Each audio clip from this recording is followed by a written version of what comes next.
দেখো কি বলছে, a constant voltage of 50 volt is maintained between the points A and B of the circuit shown in the figure. The current to the branch CD of the circuit বের করতে হবে। তো দেখো এক্ষেত্রে আমরা KVL অ্যাপ্লাই করতে পারি। তো দেখো আমরা প্রথমে চুজ করে নিচ্ছি, এটা হচ্ছে প্লাস, এটা মাইনাস অবভিয়াসলি, এবং এই সার্কিট ব্যাটারি থেকে টোটাল কারেন্ট বেরোচ্ছে আই অ্যামাউন্ট।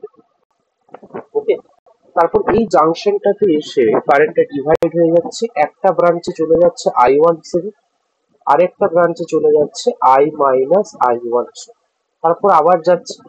এবার দেখো এই ব্রাঞ্চে কারেন্ট ঢুকলো I2, এবং এই ব্রাঞ্চটাতে কারেন্ট চলে গেল I1 মাইনাস I2। তাহলে নিচের ব্রাঞ্চে কত কারেন্ট যাচ্ছে দেখো, I minus I1 plus I2, তারপর এই দুটো এখান থেকে এই জাংশনে আবার অ্যাড আপ হয়ে তোমার টোটাল কারেন্ট আই পেলাম আবার। ওকে, এবার দেখো আমরা এক্ষেত্রে একটা পাথ চুজ করে নিলাম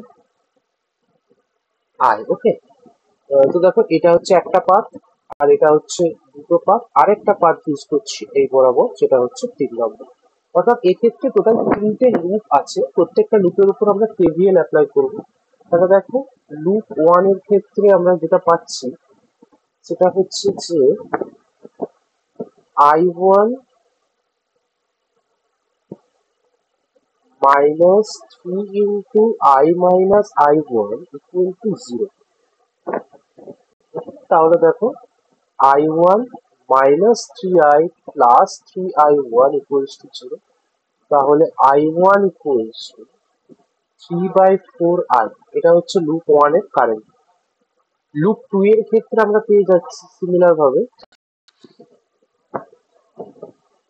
2 into I1 minus I2 minus 4 into I minus I1 plus I2 equal to 0। তাহলে দেখো 2I1 minus 2I2 minus 4I plus 4I1 minus 4I2 equals to 0। তাহলে টোটাল কারেন্ট পেয়ে যাচ্ছ 6I1 minus 6I2 equals to 4I। তাহলে দেখো এখান থেকে পেয়ে যাচ্ছ যে I1 এর ভ্যালুটা নিয়ে যেতে বসাও 6 into 3/4I minus 6I2 equals to 4I। তাহলে সিম্পলিফাই করো, তাহলে দেখতে পেয়ে যাচ্ছ যে 3, তাহলে 9/2 I minus 6I2 equals to 4I। তাহলে এখান থেকে পেয়ে যাচ্ছে 6I2 equals to 1/2I।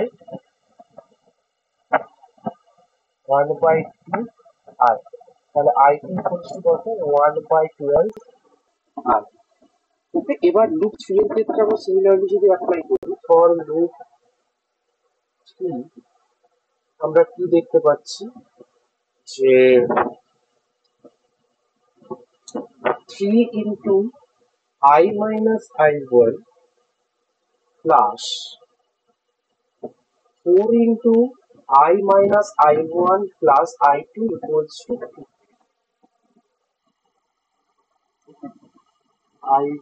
I minus I1, তো দেখো I1 এর ভ্যালু হচ্ছে 3/4I, তাহলে এখানে বসিয়ে দাও 3/4,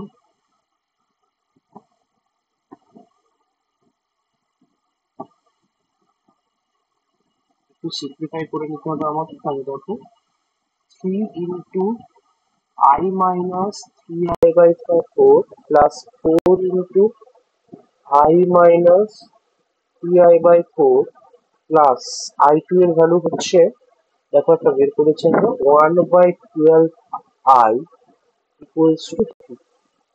তাহলে হয়ে যাচ্ছে আমাদের 3I/4 প্লাস, সিম্পলিফাই করলে এটা আসছে তোমার কত, 12 LCM, তাহলে হয়ে যাচ্ছে 12I minus 9I plus 1I divided by 12 into 4 is equal to 50। তাহলে 3i/4 plus 13/4 4/3i is equal to 50। তাহলে i ইকুয়ালস টু কত হচ্ছে দেখো, এলসিএম হলো 12, 9i plus 16i is equal to 50। তাহলে i is equal to 25, sorry 24 ampere. তাহলে i equals to আমাদের 24 ampere হয়ে গেল। তাহলে i2 ইকুয়ালস টু কত হবে, i2 equals to 1/12 into i is equal to 2 ampere. তাহলে এক্ষেত্রে আমাদের কারেক্ট চয়েস হয়ে যাবে অপশন 2।